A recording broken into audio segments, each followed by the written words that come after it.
Pat's top QB Brissett strikes deep down the field in training camp. Stock watch.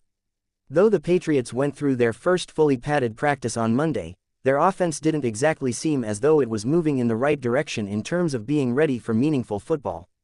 Don't miss any update. Subscribe my YouTube channel for entertainment news. They committed at least 2 false starts on day 5 of camp, one by running back Ramondre Stevenson and one by right tackle Chukwuma Okorafor. There was another wonky snap count situation, half the line blocked and half remained in their pre-snap stance, that led to a sack of QB Brissett. There were 5 sacks in all for the offense before the practice was through. Pass catchers also happened to drop 5 different passes over the course of the workout. After one of those drops, a miss by rookie wideout Javon Baker, who has been one of the offense's best players in recent practices, the entire offense was sent for a lap and then spoken to by head coach Jared Mayo. "We just kept jumping offsides," tight end Austin Hooper said later. "We aren't figuring it out by talking to each other, so let's run until we figure it out. We'll be a cross-country team or we'll be a football team. I'd rather be a football team."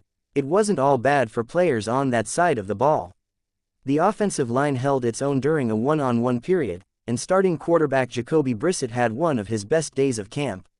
QB Brissett, quarterback. In 11-on-11 periods, Brissett ended up going 8 for 9, and his lone incompletion was a drop by rookie wideout Jalen Polk.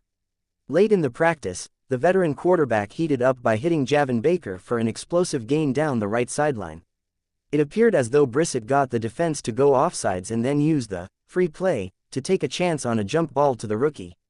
4 plays later, Brissett dropped an in-the-bucket completion to Tyquan Thornton down the right sideline again with Austin on the scene. The entire offense swarmed Thornton and actually knocked him down during the celebration. Layden Robinson, guard. It looked as though Robinson didn't lose any of his 3 reps in the early practice one-on-one period, and his most decisive win might have come against New England's most experienced pass rusher. Robinson used a jolting initial punch to knock Deatrich Wise back on contact. It also looked like Robinson executed solid blocks on a couple of long runs for the second-team offense during 11-on-11 periods. If the rookie 4th-round pick out of Texas A&M can prove he's worthy of working his way up the depth chart, perhaps that would free up Mike Onwenu to move from right guard back out to tackle as the team looks for answers there. Tyquan Thornton, wide receiver. Give Thornton credit for making the most of his opportunities in this camp. He led the team with 5 catches on 6 targets on day 2 of practice, but none of those passes featured his signature trait. On Monday, however, he was able to show off some speed. He beat Alex Austin down the right sideline and tracked the QB Brissett pass over his shoulder for one of the best plays of the practice in a late 11-on-11 period. He also made a deep grab from Brissett in 7-on-7 work. There's competition brewing at receiver behind Demario Pop Douglas still sitting out of team periods with a hand injury, Polk and Baker. Thornton, KJ Osborne, Jalen Reagor, and Kayshon Boutte have all had positive moments in camp, and veteran Juju Smith-Schuster remains part of the mix there as well. Drake May, quarterback. Though the running game was the main focus of this fully padded practice, May seemed to miss on a few opportunities to make some plays. Through the air, on day 5, his feet didn't seem to be an obvious issue. He improved from day 3 to day 4 in that regard, but his accuracy was off at times. He went 2 for 6 in 7-on-7 work and then 1 for 4 in 11-on-11 periods. We'll have full details on his showing in our daily Drake May report, but it doesn't come as much of a surprise that the rookie's performance has been up and down of late. Day 3 looked tough for him. On day 4, there was more good than bad. Monday was another session from which he'll be able to pull his share of learning moments.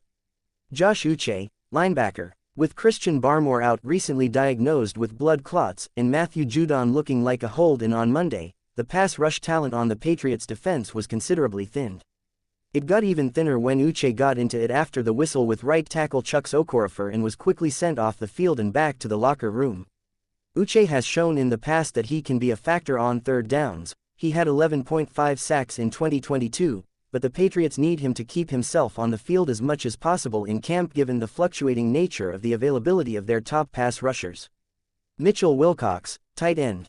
Austin Hooper has looked like the easy choice as New England's number 2 tight end in recent practices. His hands have been consistent, and he's been targeted frequently by QB Brissett. But the number 3 tight end role seems more up for grabs. Mitchell Wilcox. In his fourth year after 3 with the Bengals, May be the favorite, but Monday was a difficult day for him. May threw him a pass that was deflected and picked by Kyle Duggar in the lone 7-on-7 period of the day. He also had what could have been deemed 2 drops in 11-on-11 periods with May throwing him the football. Jacoby Brissett named Commanders, QB. Jacoby Brissett will be the Washington Commanders' starting quarterback for their Week 17 game against the San Francisco 49ers, head coach Ron Rivera announced Wednesday morning. Brissett, who the team signed in March, has played in relief for second-year pro Sam Howell in the last 2 games. In that span, Brissett completed 78% of his passes for 224 yards and 3 touchdowns.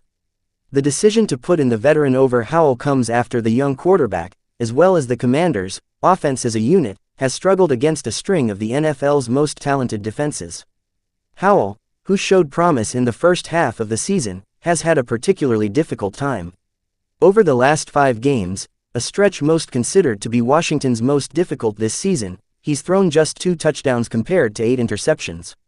Howell's production has gradually declined since his 3-touchdown game against the Seattle Seahawks, so much so that Rivera and assistant head coach offensive coordinator Eric Bieniema made the decision to pull him in Week 15 and on Christmas Eve against the New York Jets. At the time he was benched on Sunday, Howell had 6 completions on 22 attempts for 56 yards. "I think right now you watch him and he's trying to make the perfect play," Rivera said Tuesday. "I think he's reading a little bit more into some of the things that he sees out there. I think he's just got to settle in and trust what he's seeing initially and stick with the offense."